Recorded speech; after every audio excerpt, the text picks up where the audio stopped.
அன்பு உள்ளங்கள் அனைவருக்கும் வணக்கம். எழுத்தாளர் லக்ஷ்மி அவர்கள் எழுதிய குருவிக்கூடு அருமையான கதை.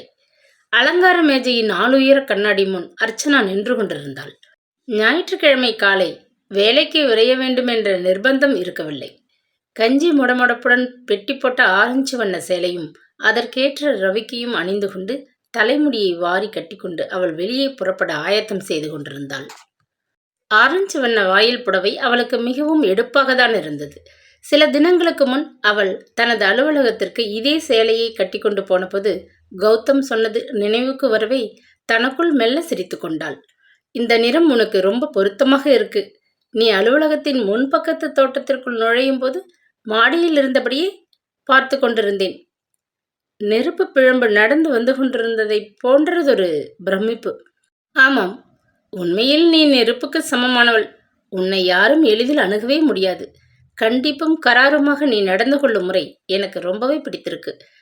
அவள் தன் உருவத்தை கண்ணாடியில் மேலும் கீழும் பார்த்தபடி லேசாக முருவளித்து கொண்டாள். அவனோடு ஒப்பிடும்போது நிறத்தில் அவள் கொஞ்சம் மட்டம்தான்.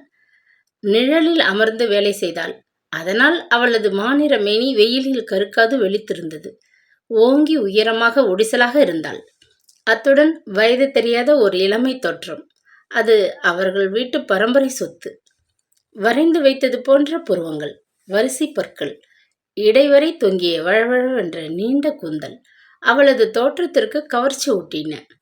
கௌதம் அவளை விட உயரமாக இருந்தான். கொஞ்சம் பருமனான உடல்வாகு. சிரிக்கும் பொழுது தெரிந்த சிங்கப்பற்கள் முகத்திற்கு களை கட்டின.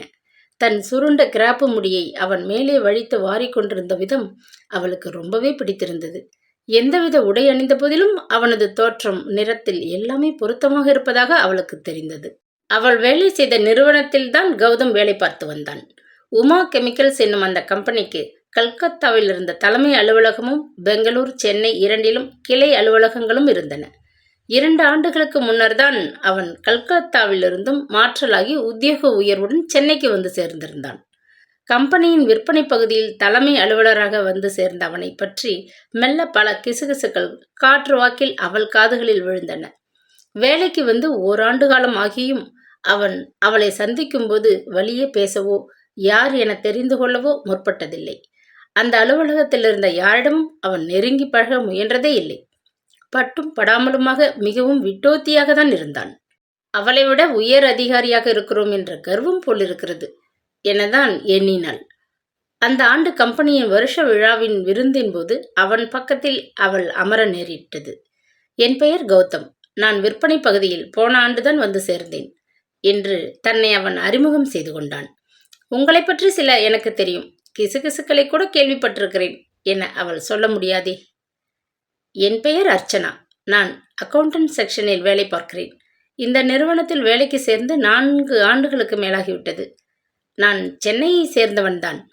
கல்கத்தாவிலும் பெங்களூரிலும் வேலை காரணமாக கொஞ்ச காலம் தங்கியிருந்தேன். நானும் சென்னையை சேர்ந்தவள்தான். இங்கேயே சுற்றி சுற்றி வந்து கொண்டிருக்கிறேன். காஞ்சிபுரத்தை தாண்டி வெளியூர் பக்கம் சமீபத்தில் போன நினைப்பே இல்லை. அவள் லேசாக சிரித்தாள். அவனும் சிரிப்பில் கலந்து கொண்டான்.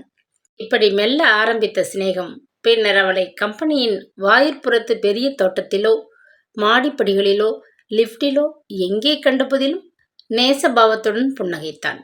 அவளும் பதிலுக்கு முருவளித்தாள். பின்னர் உணவு நேரத்தின் போது அவள் வேலை செய்த பகுதிக்கு எதேச்சையாக வருவது போல வரத் தொடங்கினான். அவள் மேஜை எதிரே வந்து உட்கார்ந்து பேச்சு கொடுத்தான். அவர்களது நட்பு வேகமாக விருத்தி அடைந்தது. ஒரு நாள் அவளை தன்னுடைய காரில் அருகில் இருந்ததொரு ஹோட்டலுக்கு டிஃபன் சாப்பிட அழைத்தான். 4 ஆண்டு அலுவலக அனுபவத்தில் அவள் எந்த ஆணுடனும் நெருங்கி பழக முயன்றதில்லை. தோழமையில் மனம் கரைந்து போனதில்லை. ஆனால் அவளுக்கு ஏனோ கௌதமிடம் ஒரு ஈர்ப்பு. அவன் கேட்டதும் மறுக்காது துணிவாக அவன் காரில் ஏறிக்கொண்டு அவனுடன் ஹோட்டலுக்கு டிஃபன் சாப்பிட சென்றாள். பின்னர் பல முறை தொடர்ந்து பகல் உணவுக்கு அலுவலகத்தின் அருகில் இருந்த ஹோட்டலுக்கு இருவரும் சேர்ந்து சாப்பிடச் சென்றனர். இன்னும் கொஞ்ச நாள் சென்றதும் துணிவு அதிகமானதும் காரில் கடைத்தெருக்களுக்கு சென்று வந்தாள். பின்னர் தினசரி அலுவலகத்திற்கு வரும்போதும் வீட்டிற்கு திரும்பும் போதும் அவனது காரிலேயே பயணப்பட்டாள். அலுவலகத்து மற்ற ஊழியர்கள் வாயை மூடிக்கொண்டிருப்பார்களா? பேச ஆரம்பித்தனர். அந்த பேச்சுக்கு முற்றுப்புள்ளி வைப்பது போல ஒரு நாள் அவன் தன் பிறந்த நாளுக்கு தன் பகுதி ஊழியர்கள் அனைவருக்கும் ஹோட்டலில் விருந்தளித்தான். அப்போதுதான் துணிவாக சொல்லிவிட்டான், நானும் அர்ச்சனாவும் சில மாதங்களில் திருமணம் செய்து கொள்ளப் போகிறோம். உங்களது நல்லாசிகள் தேவை, அவ்வளவுதான். அதுவரை காரசாரமாக இருந்த வம்பு சப்பென்று போய்விட்டது. ஒருவரை ஒருவர் விரும்புகிறாங்க, கல்யாணம் செய்து கொள்ளப் போகிறாங்க, 2 பேரும் சம்பாதிக்கிறாங்க, குடும்பத்தை சமாளிக்க முடியும் என்றவரை பேச்சு அடங்கி போனது. ஆனாலும் அவளது அத்தைக்கு அந்த சங்கதி தெரியாது. அவள் மறைத்து வைத்துக் கொண்டிருந்தாள். அத்தை அலமேலு அந்த காலத்து மனுஷியாகவே இன்னமும் இருந்து கொண்டிருந்தாள். சின்ன வயதிலேயே விதவையாகி போனவள் கணவன் விட்டுப்போன கணிசமான சொத்துடன் பிறந்தகத்திற்கு திரும்பி வந்தாள். அண்ணன் குடும்பத்திற்கு பெரிய ஆலமரமாக நின்றாள். அர்ச்சனாவின் சகோதரிகள் திருமணத்திலிருந்து அம்மாவின் நோய்க்கு ஆஸ்பத்திரி செலவு வரை அத்தையின் கைப்பணம் தான் கரைந்தது. அவர்கள் வசித்த வீடே அத்தையின் சொத்து. பெற்றோர்களின் மறைவுக்கு பின் தன்னந்தனியாகிவிட்ட அர்ச்சனாவுக்கு பெருத்த துணையாக அத்தைதான் அரவணைத்துக் கொண்டிருந்தாள். தான் பெற்ற மகளைப் போல பாசமும் பரிவுமாக தான் அவளை கவனித்துக் கொண்டாள்.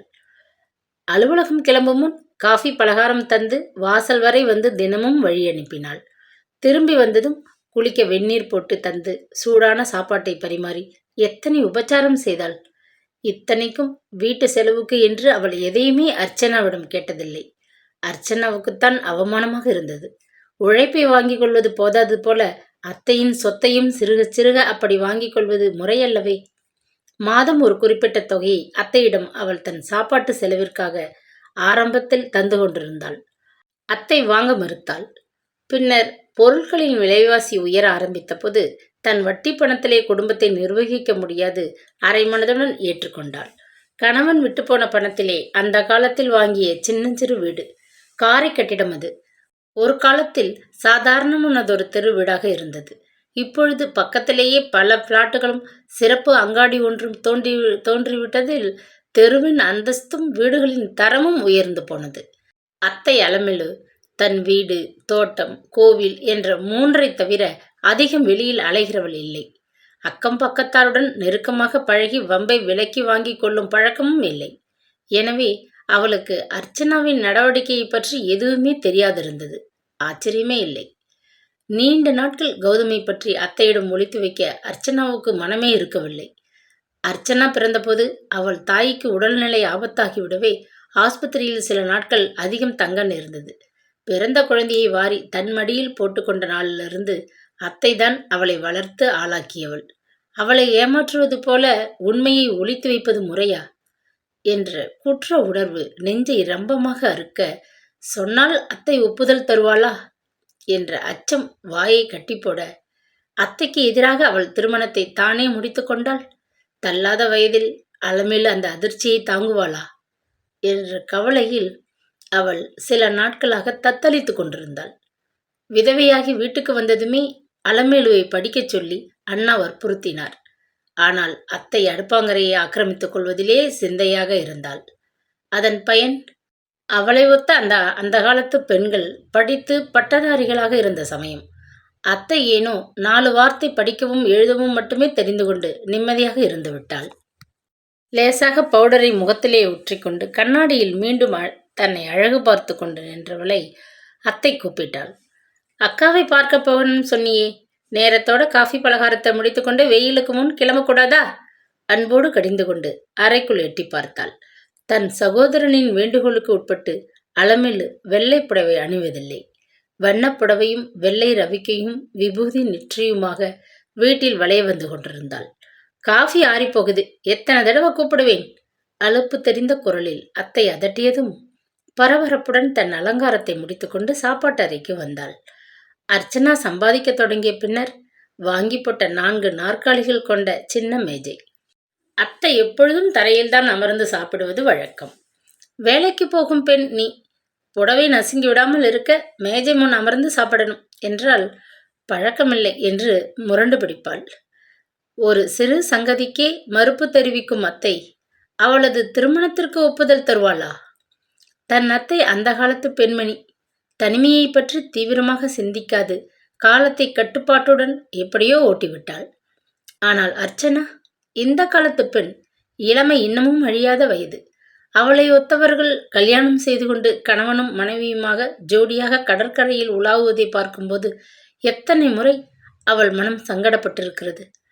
அலுவலகம் போவதும் வீட்டுக்கு வருவதுமாக நாட்கள் நகர இளமை கழிந்து தலை நரைத்து உடல் தளர்ந்து அத்தையின் வயதை எட்டி விடும்போது அத்தையும் காலமாகி அவள் தன்னந்தனியாக விடப்பட்ட போது வாழ்க்கையை எப்படி தாங்கிக் கொள்ள முடியும்?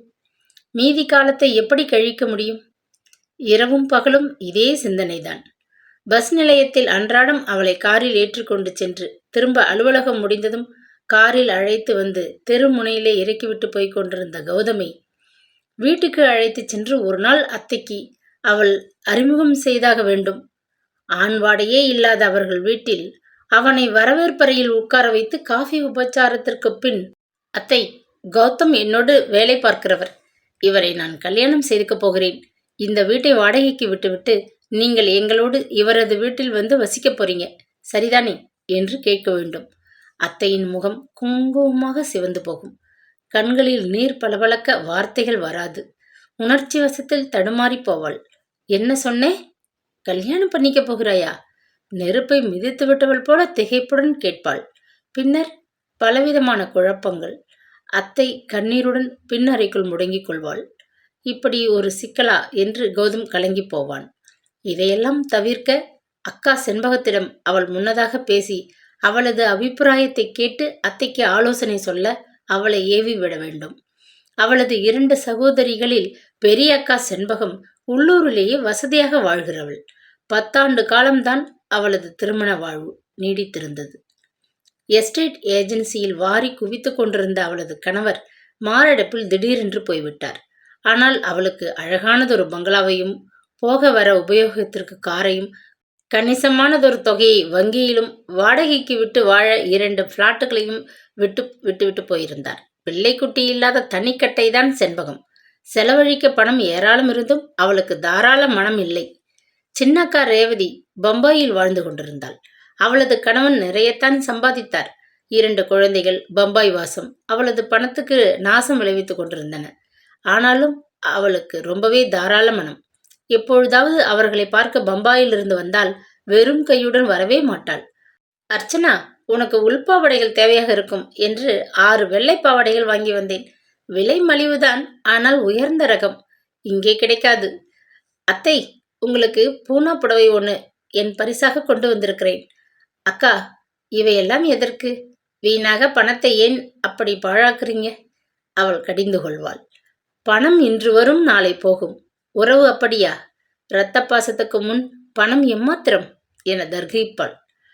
அவள் தந்தை பெண் கல்வியில் மிகவும் மதிப்பு உடையவராக இருந்தார். பெண்கள் எல்லோரும் படித்து தொழிற்கல்வி பயின்று தம்மையே தாம் காத்துக்கொள்ளும் திறன் உடையவர்களாக இருக்க வேண்டும் என்று தீவிரமாக எண்ணியவர். சகோதரி படிக்க மறுத்துவிட்டாள் என்ற மனத்தாங்கள். அதற்கு ஈடு செய்யும் வகையில் தமது 3 மகள்களையும் அவர் பட்டதாரியாக்கினார். அதில் மூத்த அக்கா மிக்க அறிவாளி. அவ்வப்பொழுது குடும்பத்திற்கு ஆலோசனை சொல்லும் அளவு புத்திசாலி என பெயர் எடுத்தாள். சின்ன அக்கா படித்தும் பெருத்த கட்டுப்பெட்டியாக இருந்தாள். சாஸ்திர சம்பிரதாயங்களை கெட்டியாக பிடித்துக்கொண்டு பம்பாயின் நாகரிக வேகத்தில் எதிர்நீச்சல் போட்டபடி வாழ்ந்து கொண்டிருந்தாள். அவளை கேட்டால் ஆபத்துக்கு 50 ரூபாய்களை தாராளமாக அனுப்பி வைப்பாள். நல்ல ஆலோசனை எதுவும் அவளிடமிருந்து அடைய முடியாது. நமது குலத்துக்கு அடுக்குமா, இப்படி நினைக்கலாமா என்றெல்லாம் பதறிப்போவாள். பெரியக்கா அருந்த விரலுக்கு சுண்ணாம்பு தரமாட்டாள். ஆனால் ஆலோசனைகளை அள்ளி வீசுவாள். அவளைத்தான் முதலில் கேட்க வேண்டும். அவள் ஒப்புதல் தந்தால் பின்னர் அத்தையை அணுக வேண்டும். அவளுக்கு நினைக்க நினைக்க மனதில் ஒரு மூலையில் சொல்லென்று கோபம் பற்றி கொண்டுதான் வந்தது. அவள் நிலையில் ஒரு ஆண்மகன் இருந்தால் இப்படி மீனமேஷம் பார்த்து கொண்டு தயங்குவானா? நேரே அத்தையிடம் போய் விஷயத்தை வெளிப்படையாக சொல்லி தானே விரைவில் காரியத்தை முடித்து கொண்டிருப்பான். உரிமை என்று வரும்போது ஆணுக்கு ஒரு தனிப்பட்ட சலுகை, பெண்ணுக்கு சில கட்டாயங்கள். படித்திருந்து என்ன பயன்? உத்தியோகம் செய்து என்ன பலன்? ஆணும் பெண்ணும் என்றுதான் இந்த சமூகத்தின் பார்வையில் சரிசமானமாக நிற்கப் போகிறார்கள். உதட்டை கடித்துக்கொண்டு கடைசியாக கண்ணாடியில் தன்னை பார்த்துவிட்டு வேகமாக வந்து சாப்பாட்டறை மேஜை அருகே உட்கார்ந்து கொண்டாள். அத்தை ஆவி பறக்கும் இட்லிகளை தட்டில் பரிமாறி வெங்காய சாம்பாரை கிண்ணத்தில் நிரப்பி அருகில் வைத்தாள். நெய் கொஞ்சம் மூட்டட்டுமா? என்ன ஒரே யோசனையா இருக்கே? அக்கா வீட்டுக்கு போக அத்தனை குஷி உனக்கு. மகராஜி அடிநிலத்துல வாழ்கிறாள். கார் வசதி இருக்கு. நம்ம வந்து எட்டி பார்க்கிறாளா? நமக்கு ஃபோன் கிடையாது. போகட்டும், ஒரு கார்டு போட்டாவது விசாரிக்கிறாளா? அவளை போய் இன்னைக்கு என்ன பார்வை? வாரம் முழுவதும் உழைக்கிறாய். ஞாயிற்றுக்கிழமை அன்னைக்காவது சித்த ஓய்வா வீட்டில் இருந்தால் என்ன? முணுமுணுத்தபடி காஃபி டம்ளரை கொண்டு வந்து வைத்தாள். அத்தைக்கு அக்காவை வேறு ஒரு வகையில் பிடிக்காது என்பது அவளுக்கு தெரியும். பிறந்த வீட்டில் இருந்த காலத்திலும் சரி, புகுந்த வீட்டிற்கு போன பின்பும் சரி, அக்கா செண்பகம் தன் ஆலோசனைகளை அந்த குடும்பத்திற்கு வழங்கிய போது மிகவும் கண்டிப்பும் கராருமாக பேசி அந்த ஆலோசனையை அவர்கள் கட்டாயம் மேற்கொள்ள வற்புறுத்தி வெற்றி அடைவது வழக்கம். போயிட்டு சட்டுன்னு திரும்பிடு. உன் அக்கா தனக்கு மட்டும் சமைச்சு வச்சிருப்பா. அந்த கருமிக்கு தங்கை விருந்தாளியா வந்துட்டா கூட குக்கரை அடுப்பில் மறுபடி தூக்கி வைக்க மனம் வராது. ஜீரக ரசம், பருப்பு துவையல், புடலங்காய் பொரிச்ச கூட்டுன்னு இன்னைக்கு நம்ம வீட்டு சமையல். அதனால அங்க பசியோட உட்கார்ந்திருக்காதே, சீக்கிரம் வந்துடு. அத்தை அன்போடு கடிந்து கொண்டாள். சரி என்று அவள் தலையாட்டினாள். பெசன் நகர் செல்லும் பஸ்ஸிற்காக அர்ச்சனா காத்திருந்தாள். காலையில் மூடிக்கொண்டிருந்த கருமேகங்கள் எங்கேயோ மறைந்து போக வானம் பளிச்சென்று தெரிந்தது. சூரியன் எரிச்சலுடன் வீசத் தொடங்கிவிட்டது. உதட்டோரத்தில் பூத்த வியர்வையை கைக்குட்டையால் ஒத்திக்கொண்டு பஸ்ஸின் வரவை எதிர்நோக்கி நின்று கொண்டிருந்தாள். நேரம் யுகம் போல பிரமிப்பாக நீண்டு கனத்தது. கொஞ்ச நாட்களாக ஏற்பட்ட பயண சுகத்தில் அவளுக்கு பஸ்ஸிற்கு காத்து நிற்பது பெரிய சங்கடமாகத்தான் இருந்தது.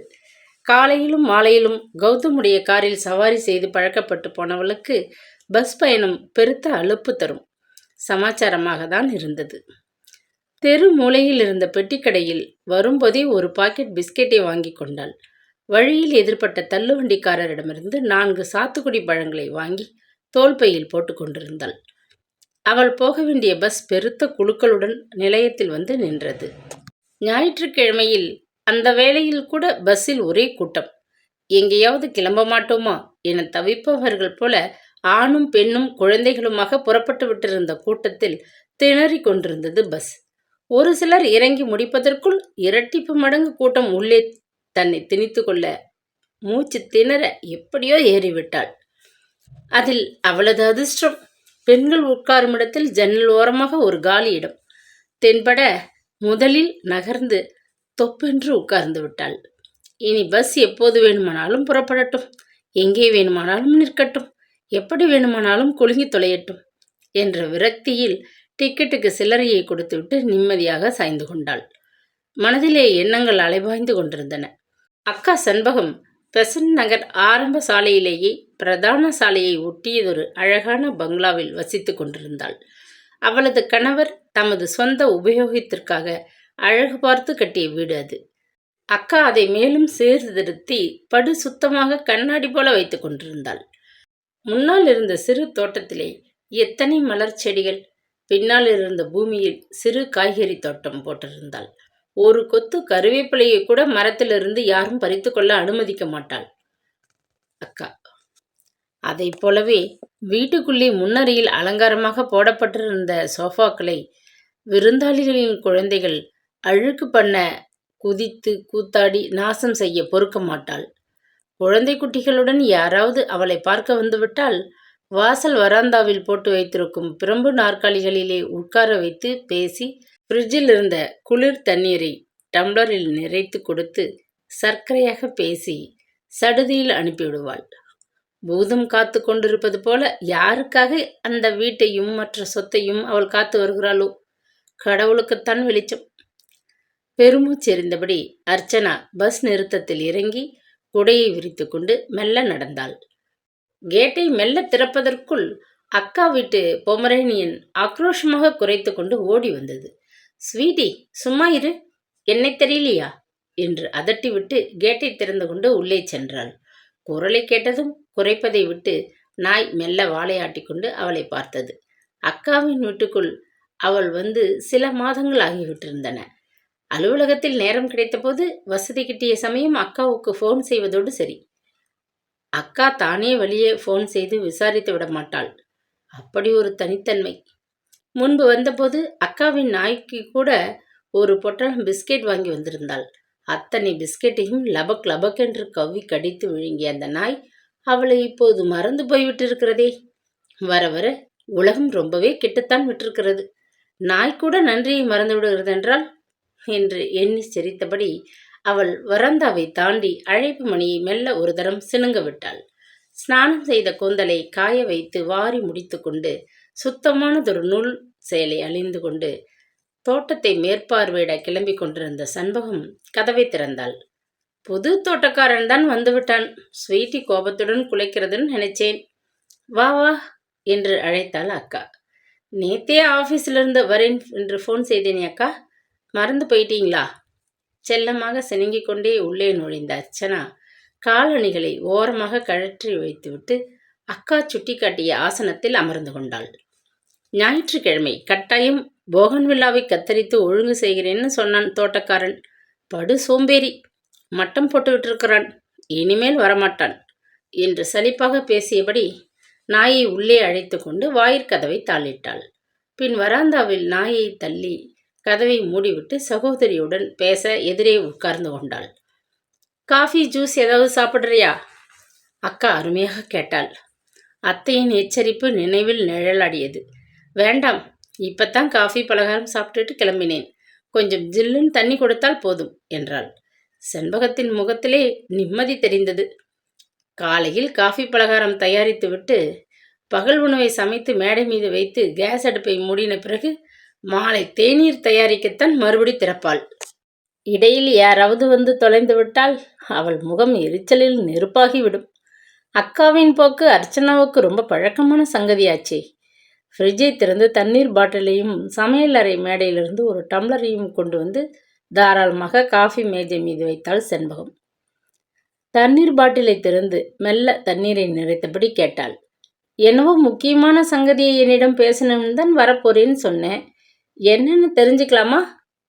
தோல் பையில் இருந்த சாத்துக்குடி, பிஸ்கட் பொட்டலம் முதலியவற்றை எடுத்து மேஜையின் ஒரு பக்கம் வைத்தாள். அக்கா, இதெல்லாம் என்னத்துக்கு?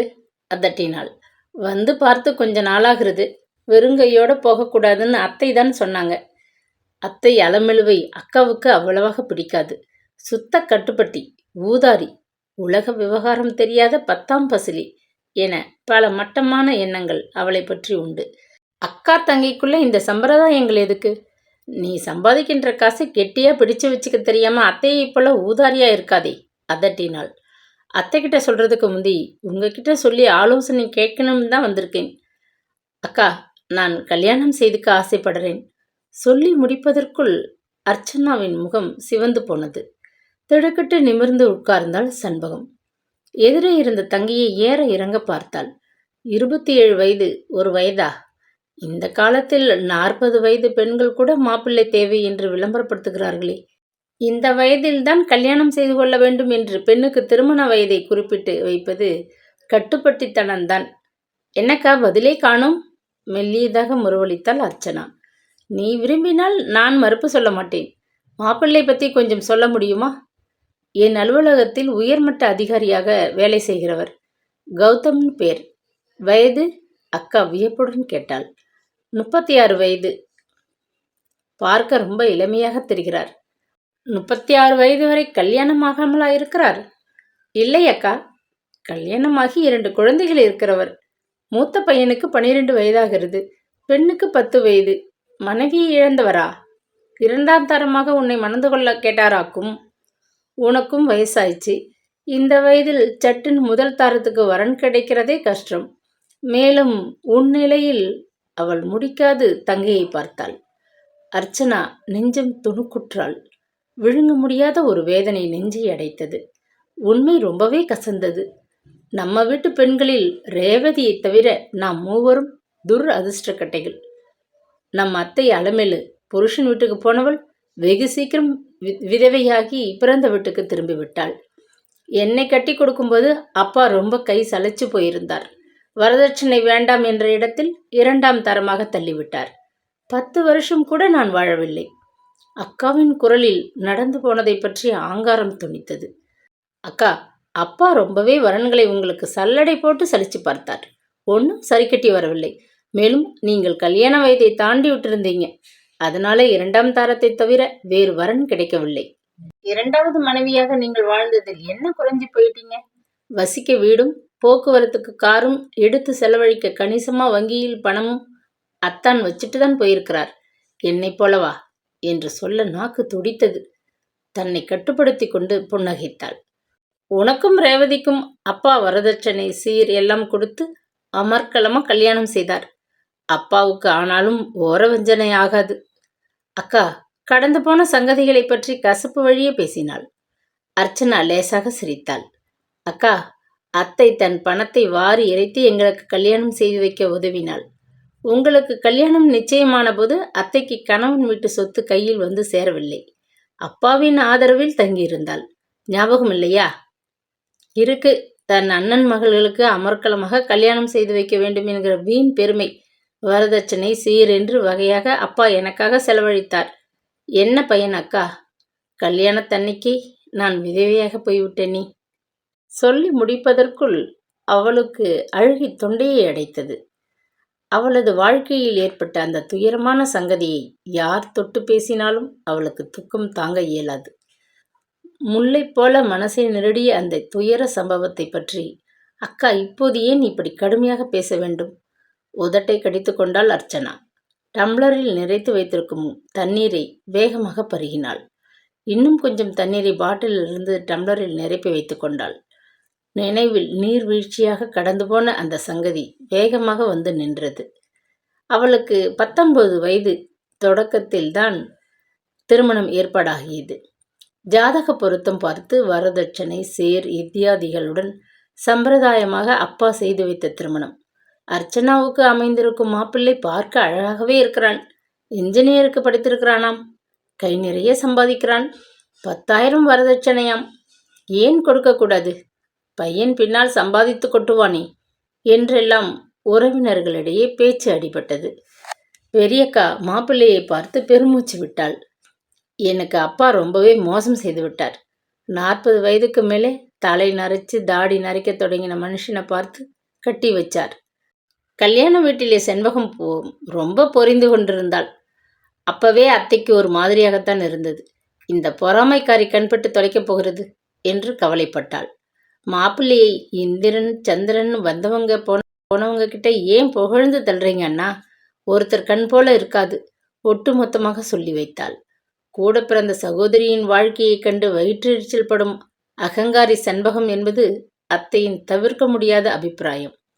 கல்யாணம் விமரிசையாக காமாட்சி மண்டபத்தில் நடக்க ஏற்பாடாகியிருந்தது. அதை பற்றியும் அக்கா முணுமுணுத்தாள். 2ஆம் தாரம் என்று அசட்டையாக திருநீர்மலையில் வச்சு காதும் வச்சா போல என் அப்பா கட்டி கொடுத்தார். உன் கல்யாணம் எத்தனை அமர்க்கலப்படுறது. ரிசப்ஷனுக்கு மெல்லிசை கச்சேரியாம். தேனிலவுக்கு பெங்களூருக்கு போகிறீர்களாமே.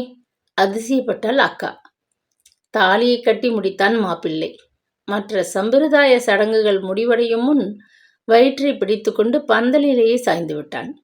நகரங்கள், மாப்பிள்ளை மயக்கமாகிவிட்டார். பலர் கத்த ஒரே கூச்சலும் குழப்பமும் ஆகிவிட்டது. யாரோ ஒருவர் ஓடிச் சென்று அருகில் இருந்ததொரு டாக்டரை அழைத்து வந்தார். மாப்பிள்ளையை அப்படியே தூக்கி சம்பந்திகள் தங்கியிருந்த அறை ஒன்றின் கட்டிலின் மீது கிடத்தினார்கள். அம்மா, அப்பா, வலிக்குதே என்று அலறினான் மாப்பிள்ளை. அப்பண்டிசைட்டிஸ் போல தெரிகிறது. உடனடியாக அறுவை சிகிச்சை செய்ய வேண்டும். மாப்பிள்ளையை உடனடியாக ஆஸ்பத்திரியில் அனுமதிக்க வேண்டும். டாக்டர் வெடிகுண்டை தூக்கி போட்டார். அப்பா கையை பிசைந்து கொண்டு இங்கும் அங்கும் அலைந்தார்.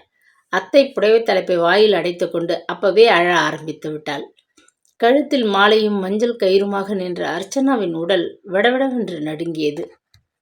முதல் நாள் வரை யாரோ என்றிருந்த மாப்பிள்ளை 3 முடிச்சை அவள் கழுத்தில் போட்டுவிட்டு இன்பம், துன்பம், ஆரோக்கியம், நோய் என்ற எல்லாவற்றையும் அவளுடன் பகிர்ந்து கொள்ளும் உரிமையை அடைந்து விட்டிருந்தான்.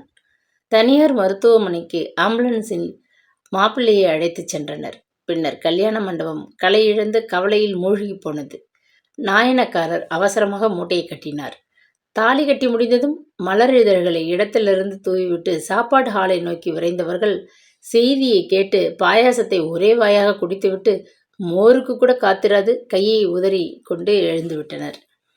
ஒரு சில நிமிஷங்களில் மண்டபம் காலியாகிவிட்டது.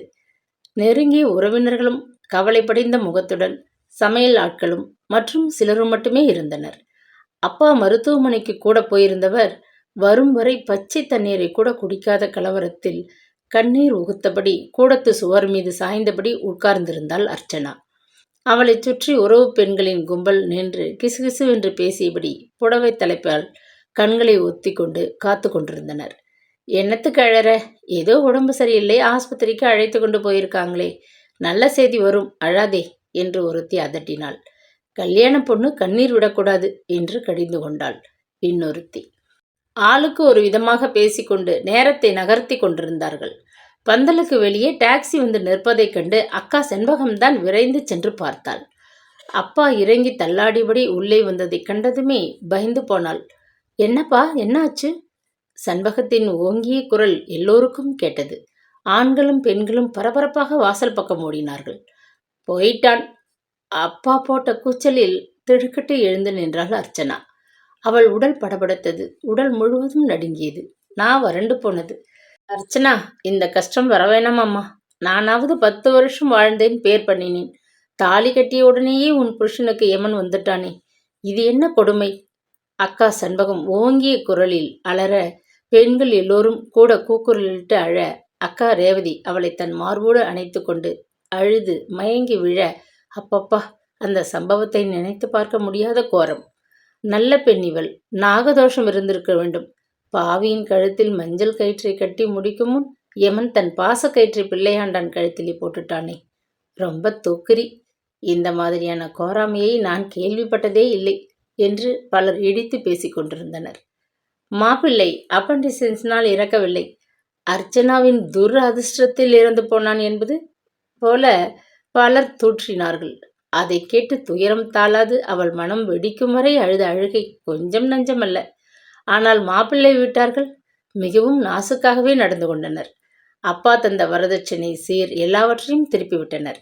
ஆனால் விதவை என்று அவளுக்கு ஏற்பட்டு விட்டிருந்த அவலத்தை அழிக்க இயலவில்லை. அப்பா தன் மகள் விஷயத்தில் மிகவும் கண்டிப்பாகிவிட்டார். எந்த காரணம் கொண்டும் அர்ச்சனா விதவை கோலம் இருக்கக்கூடாது என்பது அவரது கடுமையான உத்தரவு. பூவும் பொட்டும் பிறந்தவுடனேயே பெண்ணுக்கு கிடைக்கும் உரிமைகள், அவைகளை கணவன் மறைவு எப்படி அபகரிக்க முடியும் என்பது அவரது வாதம்.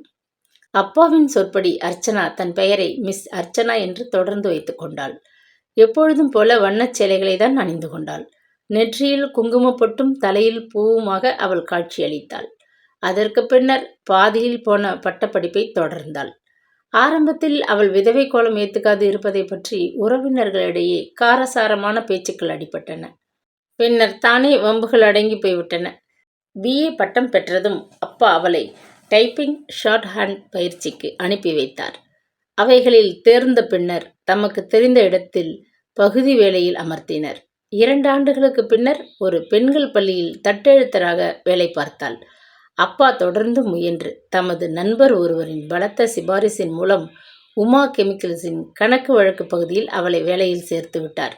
ஆரம்பத்தில் தற்காலிகமான வேலையாக இருந்தது. 3 ஆண்டு காலத்திற்கு பின்னர் நிரந்தரமாக்கப்பட்டது. ஆனால் அப்பா அந்த முன்னேற்றத்தை பாராது மகளுக்கு ஏற்பட்ட மகத்தான சோகத்தை எண்ணி உருகி மனம் புண்ணாகி ஒரு நாள் ஏற்பட்ட மாரடைப்பில் மறைந்து போய்விட்டார். என்ன, நான் கேட்டதற்கு முழுதும் பதில் சொல்லலையே? அக்காவின் குரல் அவளை சிந்தனையிலிருந்து விழிப்புறச் செய்தது. அவர் மனைவி உயிருடன் இருக்கிறாள்.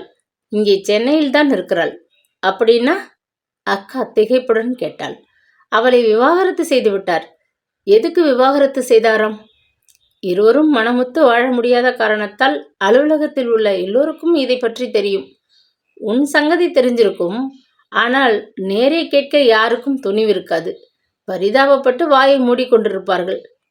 ஆனால் நீ அவருக்கு உன் நிலையை சொல்லிவிட்டியா? எனக்கு அவரை பார்த்தபோது அவருக்கு என் மேல் விருப்பம் ஏற்பட்டது. நெருங்கி பழக ஆரம்பித்ததும் ஒரு நாள் அவர் என்னிடம் எதையும் மறைக்காது தமது நிலையை பற்றி விளக்கமாக சொன்னார். உடனே நீ உன் நிலைமையை அவருக்கு சொன்னியாயாக்கும். நானும் என்னை பற்றி சொன்னேன். அவருக்கு அதை பற்றி மறுப்பு இல்லை. எப்படி மறுப்பு சொல்ல முடியும்?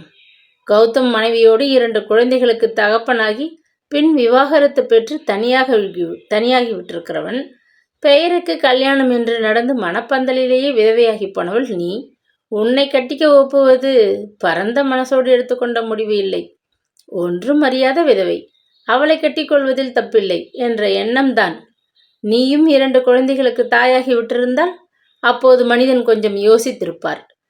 அக்கா, நீங்க அவரை பார்த்தா இப்படி கடுமையாக பேச மாட்டீங்க. மொத்தத்தில் நம் சமூகத்தில் ஆண்களுக்கு ஒரு நீதி, பெண்களுக்கு ஒரு நீதி என்ற முறை இன்னமும் வழக்கத்தில் இருக்குது. போகட்டும், கௌதம் உன்னை மணந்து கொள்ள முன் வந்திருக்கிறார். நீயும் ஆசைப்படுகிறாய். நான் உன் பக்கம் இருந்து கல்யாணத்தை முடித்து கொடுக்க தயார்.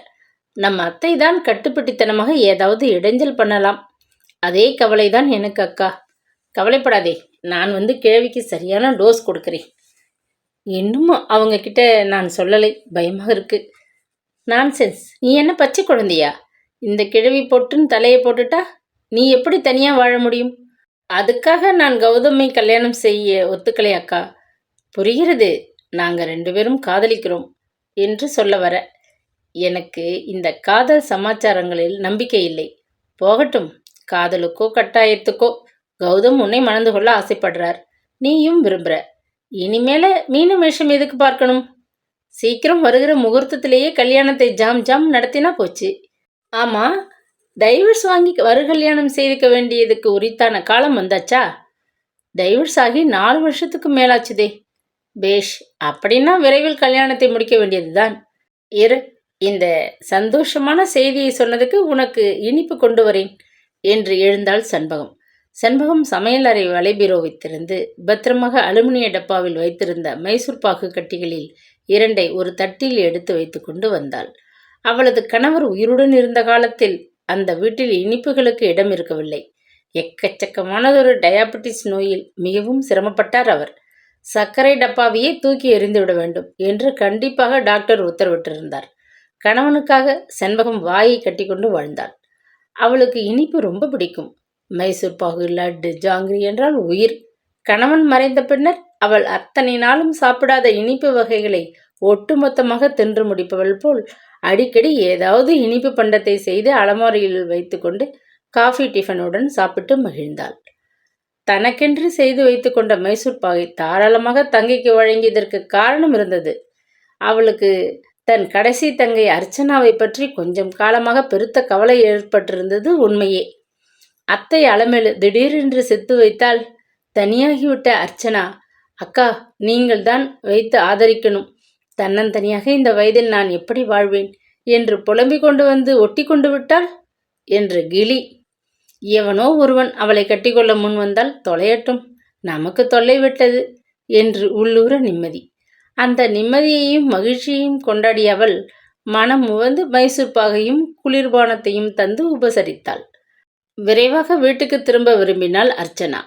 பகல் உணவை முடித்துக்கொண்டு அடுக்கலையில் பாத்திரங்களை கழுவி துடைத்து அலமாரி தட்டுகளில் வைத்துவிட்டு அதன் முன்னறையில் வந்து உட்காரும்போது அவள் கட்டாயம் விஷயத்தை சொல்லிவிட வேண்டும். ஒத்தி போடுவதில் பயனில்லை என்று எண்ணிக்கொண்டே பஸ் நிலையத்திற்கு நடந்தாள். நடுப்பகல் நோக்கி நகர்ந்து கொண்டிருந்த சூரியன் எரிச்சலோடு வெயிலை வாரி இறைத்து கொண்டிருந்தது. மகிழ்ச்சியில் பூரித்து பொங்கிக் கொண்டிருந்த அர்ச்சனா நிலாவில் நடப்பது போல கையில் இருந்த குடையை பிரித்து கொள்ள மறந்து வேக வேகமாக நடந்தாள். பஸ்ஸுக்கு வெகு நேரம் காத்திருக்க அவளுக்கு இப்போது பொறுமை இருக்கவில்லை. வீட்டுக்கு விரைய வேண்டும் என்று எண்ணியபடி கைத்தட்டி ஆட்டோவில் ஏறிக்கொண்டாள். எப்பொழுதும் போல அத்தை மேஜையை சுற்றி வந்தபடி பலமாக உபசரித்த வண்ணம் பகல் சாப்பாட்டை பரிமாறினாள். கூட்டு எப்படி இருக்கு?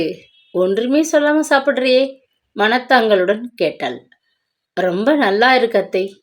இப்போ நான் உங்களுக்கு சொல்ல போற சங்கதியை கேட்டா ரொம்ப பூரிச்சு போயிடுவீங்க.